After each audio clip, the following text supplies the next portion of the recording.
Welcome to the sixth tutorial of my Tableau Server Client series. This series is dedicated to showcasing how to use Tableau Server Client to automate various tasks. In this video, I'll walk you through the process of generating a report containing important details on each of the projects maintained on your Tableau server. I'll show you how to query your Tableau server for information on each project and its contents using Tableau Server Client and subsequently write that information to an Excel workbook.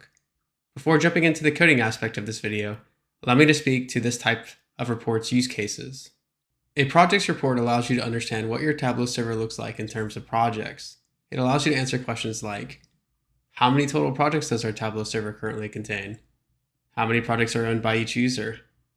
Which user owns each project? What are the contents of each project? How many workbooks, data sources, and flows are there within a specific project? How is access to each project and its contents managed?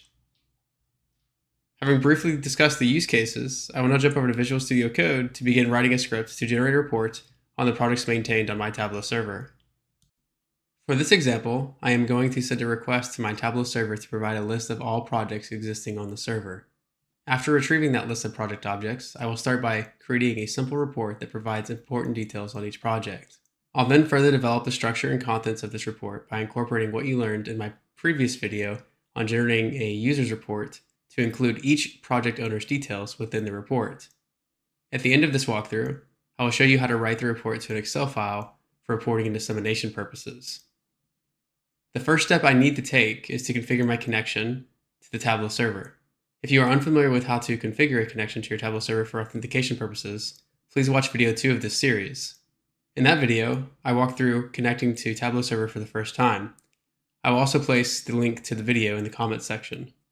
After configuring the connection details, I can begin working towards a solution that will generate the desired projects report. I need to use the Tableau Server Client object I configured in the first code block to sign in. I've went ahead and started off the second code block by doing just that. I'm using a context manager to ensure I stay signed in while attempting to access information on my Tableau server. Additionally, this ensures that I also sign out each time. Okay, let's go ahead and get started here by running the initial block that's going to be responsible for configuring our Tableau Server Client object.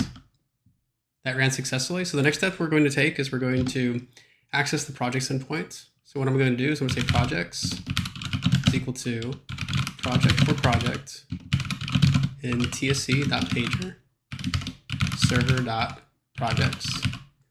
Okay, so what this is going to do is it's going to create a list of all project objects on my server. So let's go ahead and run this. All right, now let's examine that projects list. Okay, so as I mentioned just a moment ago, we've created a list of all project items on the server. Now let's examine the attributes maintained for each project. So I'm just going to take the first project in the list, say ._dict to get the dictionary representation of this object. And you'll notice that we have quite a few attributes, so content permissions, ID, description, name, and so forth. Let's go ahead and extract the ID, the name, the project description, which is here, and let's also do the owner ID and the parent ID. So the parent ID is going to be the parent project. So if you have nested projects, this is going to be the folder or project that sits above it. All right, so let's do that now.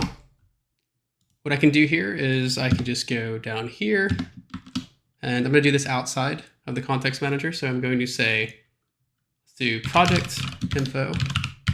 I'm going to create a data frame. So I'm going to say pd.dataframe. And I'm going to just provide key value pairs. So I'm going to say project ID. And I'm going to use list comprehension to extract each project ID from each of the project objects. So I'm going to say project.id for project in projects. So let's just go ahead and take a look at this real quick so we understand what's going on. All right, and now I'm just going to say project info. Let's take a look at this data frame that contains one column.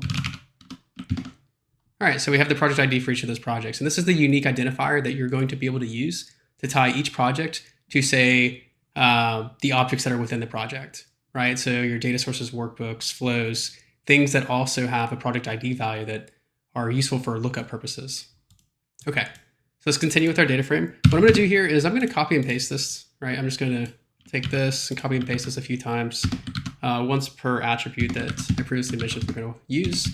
So I think we have 5. Let's just go ahead and do project name, project description. This should be parent. Let's do project owner ID actually first. Project owner ID, and then parent project ID. Then what we need to do is we need to update each of these list comprehensions to actually extract the correct attributes. So this one's going to be name. Going to do description here. Owner ID. And parent ID. All right, so let's go ahead and run this again. And let's look at project info now. Okay, so we have some very useful information corresponding to each project. So the ID, the name, the description, the project owner ID. So who owns this project? Who's the user? We're going to get to this here in just a moment. We're going to actually use what we learned in when generating a user's report in tutorial 4 to pull in the user information that's associated with each of these owner IDs. And then we have a parent project ID. Okay. So what I'm going to do here is I'm just going to notate this or document this real quick. I'm going to say create a data frame containing project information. The next thing I'm going to do is I need to get the users, right? I need to access the user's endpoint to be able to tie each of these project owner IDs to an actual user and get their corresponding details. So let's do gather all users. And we're going to do the same thing here, right? We're going to access the user's endpoint instead, but we're going to need to list comprehension to pull in all of the user objects from my server. So I'm going to say users equals user for user in TSC pager server.users. All right. So I'm just going to run this again, and we'll be able to look at the users. So I'm going to say users, and we're going to see that this is a list of user objects. So on my server, I have 2 users. They're both tied to me, different email addresses. But for demonstrative purposes, this will be just fine. Let's go ahead and start extracting those attributes, right? So I'm going to create a data frame containing user information. And before we do that, let's just look at the attributes. So I'm going to just take the first user and spit out the dictionary representation of this. All right. So for our user info, let's go ahead and grab the ID. We know we need the ID because we're going to tie that back to the owner ID. We also, let's go ahead and get the display name. So I'll take the display name, which is basically going to be the user full name. So here, so my name, and let's also get the email address, which is going to be up here. And then also the site role. So these are just key attributes that I find useful for reporting purposes. We need to know the user's email, the name, what role do they have on the Tableau server, and the ID, of course, for lookup purposes. So let's go ahead and do that. So similar to what we did earlier, we're going to create a data frame and pd.dataframe. And let's go ahead and add those key value pairs. So I'm going to say user ID. And what else we're going to do? We're going to do user display name. Let's spell that correctly. Let's also do user email address.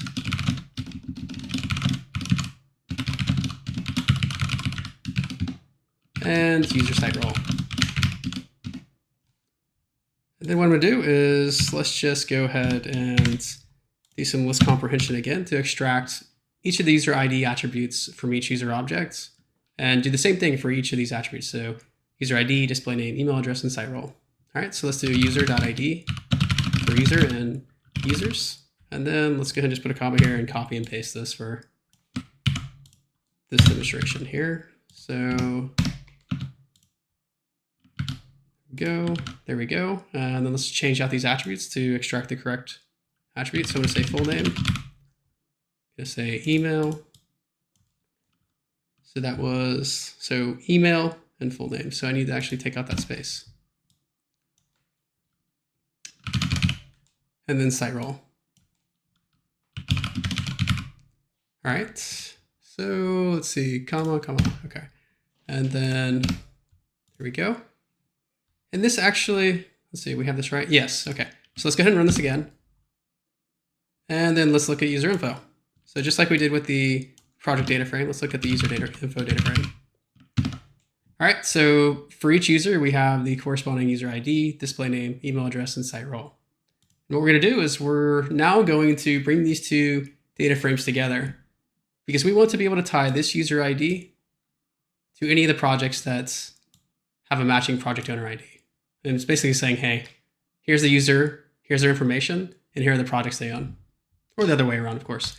All right, so let's do that. So let's create a projects report. Projects report by merging project info and user info data frames. Okay, and let's just do that right here. Okay, so what we're going to do is we're going to say projects report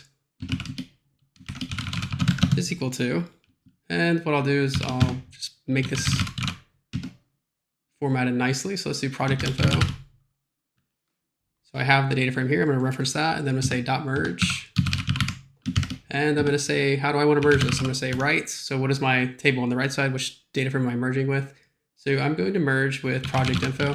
And you're probably wondering, why am I not immediately merging with the user info? The reason I'm not doing that first is because what I want to do here by merging to another copy of the project info is I want to actually be able to get the project information associated with the parent project ID too within the same row. So if you're familiar with SQL, this is the idea of a self-join, right? It's, you know, that typical employee-manager relationship that's represented in a single row. We're going to do that same thing here, but we're going to do it for project and parent project relationship, right? So we're going to be able to represent the project information for the parent project within the same row as the project. So if that doesn't make sense to you immediately, we'll be able to take a look at that here in a moment. So how are we going to do this? We're going to say how is equal to the left, and then left on what? So how are we going to join? What's the key column for the left project info table? So we're going to say left on, and we're going to say parent project ID, and right on project ID. And then for the suffixes, this is kind of an optional thing. I just find for this example, it's going to be a little bit easier for me. I'm going to say parent. So basically what we're doing here is we're using two copies of the project info data frame to represent this project parent project relationship within a single row. And what I'm going to do is join, and the original project info table, or the one on the left side, is going to have no suffix. So basically it's going to just be project ID, project name, project description, and so forth for the column headers. But for the second copy of the project info table, each of the column headers are going to be suffixed with space parent, so that I know which copy each of these columns came from. So which data frame, which version of this project info data frame it came from. Okay, let's go ahead and run this. But before I do that, let me just fix this syntax error. They should actually be parentheses. They should not be brackets or curly braces. Okay, so let's run this, see what it looks like. Let's scroll down here and let's take a look at projects report. Okay, so we have our projects, our original 8 projects, and within each row we have those projects. And then if that project is nested or falls underneath another folder or project, then it's also going to contain the parent project information. So here we have example a project called default, and then there's no parent project. So this is a top level project, or what Tableau refers to as a top level project. If we go down here, we see that we have a project called flows, and that project actually sits within a parent project. And that parent project name is going to be North America Sales. Same thing with the Workbooks project, Data Sources project, and Data Quality Alerts. These 4 projects sit within a parent project called North America Sales. Okay.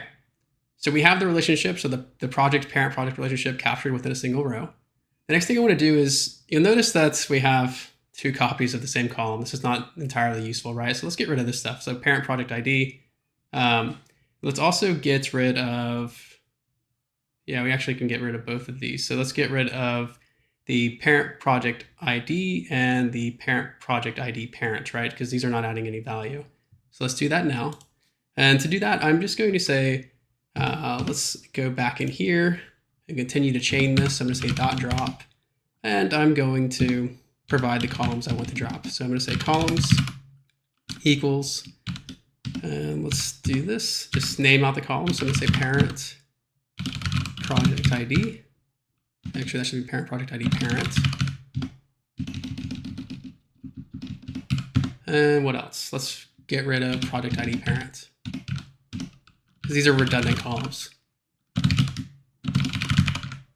Okay, so let's go ahead and run this. Take a look at what we have here.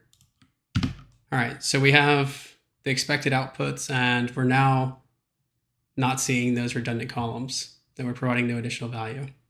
All right, so the next step here, so we've established this project parent project relationship and captured that within one row.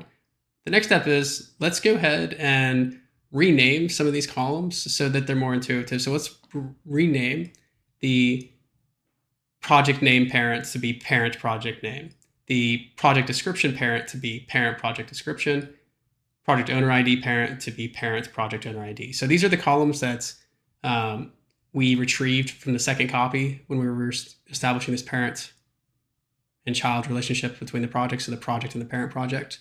So let's go ahead and do that now. And we're going to go here. We're just going to continue to chain this. I'm going to say rename. And then I'm going to provide the pairs. So the old and the new pairs. So the old column name, the new column name pairs. And this actually needs to be a dict, right? So we need to say old, new, and I'm going to say this actually needs to be columns here. So let's do, I need to actually specify the columns. So I'm going to say columns equals, and then provide those key value pairs. So let's say project name parent. I'm going to say, you just reverse the order here, right? So take the suffix and put it in the front, because it just makes more sense. It doesn't read very well when you have parent at the end. So let's do parent project name.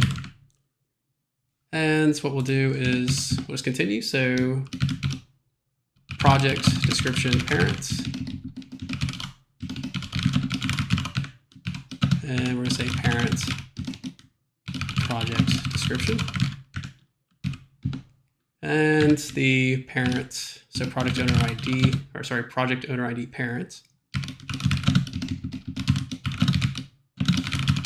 And let's name that parent project owner ID. All right, so we've renamed the columns. Let's take a look at this. You don't have to do this, you don't have to do this iteratively. We can do this at the very, I could technically just type out all this formatting, this transformations, and then take a look at it all in one go, but this might help understand each of these steps that I've chained together in creating this data frame. So we've renamed the columns. So we have parent project name, parent project description, and parent project owner ID. When the parent project owner ID is absent, again, that's a top level project. There is no parent project. Okay, so now we're getting to probably what most were expecting to do in the beginning of this, creating this data frame or this report, where we're going to merge the user info data frame and the project info data frame. We're going to go ahead and add that information now so that we can tie each of these project owner IDs and, yes, parent project owner IDs to an actual user. All right, so let's go ahead and do that. We're going to say .merge, and this is going to look largely like what we had up here. I'm going to just copy and paste this, and then put this closing bracket. And what I'm going to say is we're going to do user info, and then how we're going to do left on. So we're going to use project owner ID, and then on the right, we'll have user ID, because this is going to be the column or the key column that we're going to merge on from the user info data frame. If you remember, previously we extracted each user ID for each user and put that in a column called user ID. For the key that's in the project info data frame, that's called project owner ID. So that's how we're going to merge these two data frames, using project owner ID and user ID. I don't need suffixes. We're good there. And yeah, let's go ahead and run this, take a look at it, and run this. And now we're going to see that for each project, the project owner ID, there isn't a project owner ID for this one. This is a default project that comes with every Tableau cloud server. The samples, North America sales, we're seeing that, okay, I have a project owner ID of this. The user ID that it matched up with in the user info data frame is this, and the corresponding user information is here. So we have now the the display name, the email address, and the site role of the person that owns this project. Now, what we want to do here is we want to get rid of some of this redundant column. So we have user ID and we have project owner ID. Let's go ahead and get rid of the user ID. So let's just continue to chain. There's a shout out to Matt Harrison that made this very well known, this method of just continuously chaining all these methods. Okay, so let's go ahead and say drop and columns equals, I'm just going to say user ID. We don't need that. It's effectively going to drop this column here because we're going to see the same thing here. Okay. And I noticed though we have this project that's not tied to a user, so that's why you don't see an ID, right? It's not tied to actually one of the users in the user info data frames. That's going to be completely normal. Okay, so let's run this and run this, and we see the user ID has been dropped. Let's continue. So the next step, what we want to do here is let's just rename these columns, right? So I'm going to rename user display name, user email address, and user site role to actually have a prefix of project in there. So I'm going to say .rename, and I'm going to say columns equals, and again, we're going to provide just key value pairs for old and new. So I'm going to say user display name, and I'm going to say, let's call that project owner name. Because again, this is the user that we looked up that owns this project. User email address. And we're going to say project owner email address. So this is very explicit, you know, what these columns contain, what values that a user can expect to see within each of these columns. All right, let's continue one more. That's going to be user site role. And project owner site role. Okay, so we've renamed the columns. The next step we're going to take here is we're going to do the same thing we did with project to the 2 copies of the project info data frame, or 2 instances of that data frame. And what we're going to do is we're going to get the parent project owner ID's user information, right? So I want to actually get this person's information too, and call that parent project owner name, parent project owner email address, parent project owner site role. So for this example, you're going to notice that it's not entirely useful because every project is owned by the same user. But you will see in your instance, like when you begin to develop this report for yourself and for your organization, that this is going to be useful. You're going to be able to see, okay, some of these projects are owned by one person, but the project for which those projects are contained within, they're owned by another person. So the information you see will not be redundant. It will be useful. So I'm going to go ahead and show that now. So say .merge. And we're actually just going to, I'm going to copy this. Right, I'm going to just copy this because we're doing the same thing, except we're going to edit some of the information. So I'm going to say, instead of left on project owner ID, I'm going to say left on parent project owner ID, right? Because we're going to be looking up the parent project owner's information. And this is going to stay user ID. I'm going to drop the column user ID again, and then I'm going to rename some of these columns, right? So I'm going to say, instead of user display name, I'm going to say, ooh, I made a typo here. Let's fix that. So project owner name, okay. Instead of saying just project owner name or project owner email address and so forth, I'm actually going to say parent project owner name, parent project owner email address, and parent project owner site role. So let's fix this one too. And then I'm just going to change these all to start with parent, right? Because that's the user information that we're bringing in. We're bringing in the user information associated with the user who owns the parent project for each of these projects. Okay, type parent here. And then we should be in good shape. All right, so let's look at this. So our data frame is getting wider and wider, but this will add value. Again, we need these attributes to get the big picture. All right, so we have the project information. Then we have the parent project information. We have the project owner's information and the parent project owner information. Now, I don't particularly like the order in which these columns are represented. So it's basically maintaining the order in which we merge the data frames. What I want to do is I'm just going to re-index this because I just simply don't like it. It's not the easiest.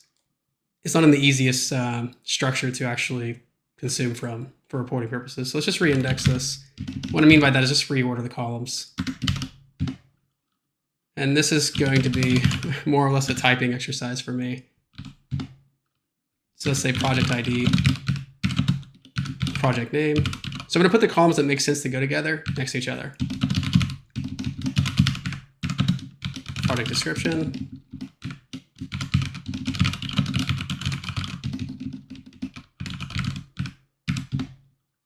Let's go project owner ID.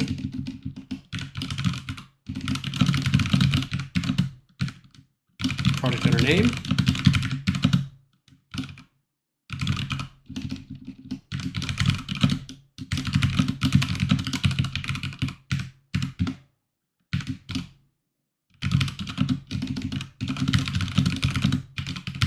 And I'll continue speaking as soon as I finish typing out all this. Not much to say.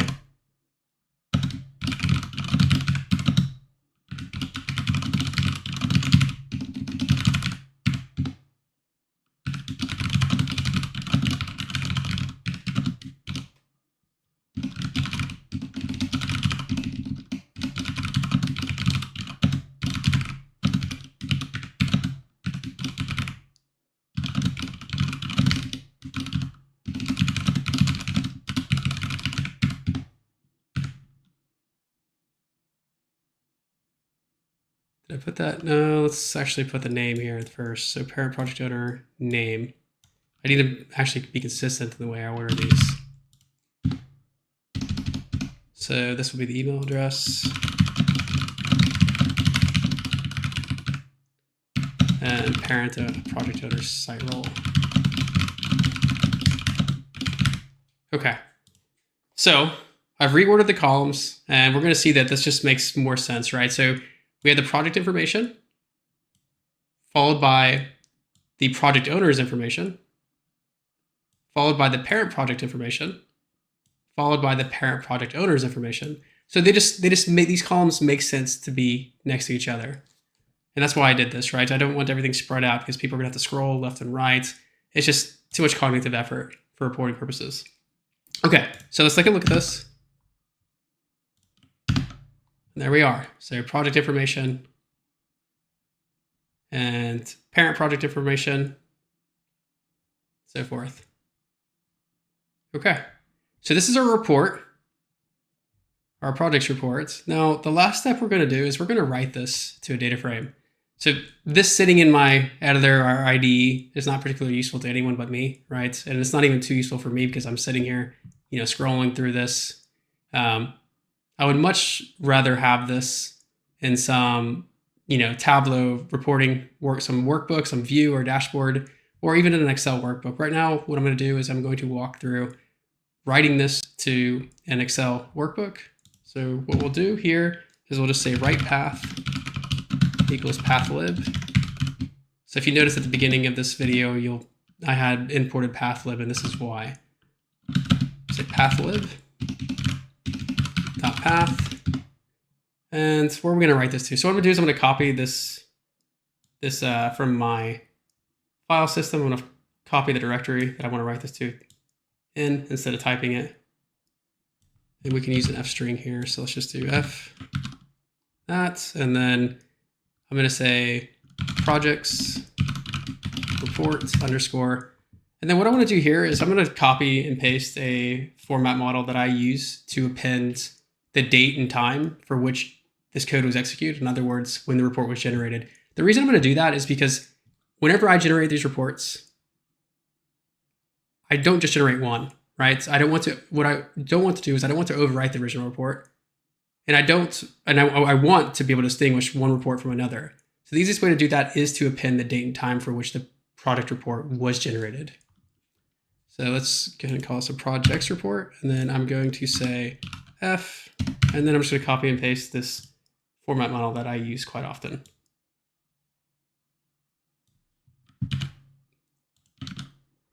And then the extension .xlxx.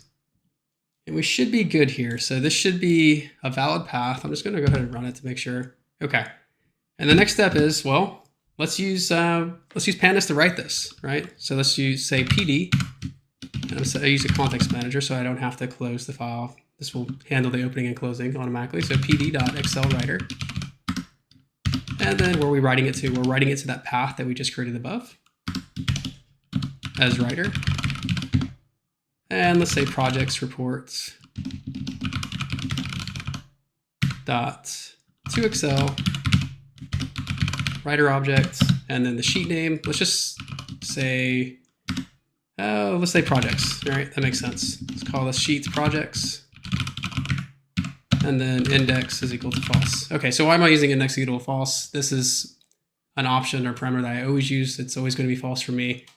I prefer to take advantage of Excel's built-in row numbering as opposed to adding an additional row numbering system that really doesn't add any value for me, right? So everyone, when they consume data from Excel, they know how Excel works, and that the row numbering system along the left indicates which row they're within. Okay, so let's go ahead and run this.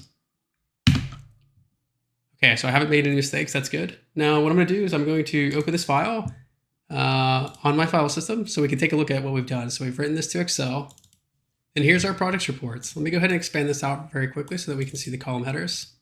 So captured within each row is the project's information, the project owner's information, the parent project information, and the parent project owner's information. What I want to do here very quickly, just to showcase that we've captured all of the projects on my Tableau server, is first, let's remember this. So we have 8 projects. And then let's just try to remember some of these names. We should see like for like on my Tableau server. So let me switch over to my Tableau server. And let's look at that. Okay, so we also have 8 projects, and these names look very familiar. The owners look very familiar. And then if I go into this project here, so North America Sales is going to be a parent project.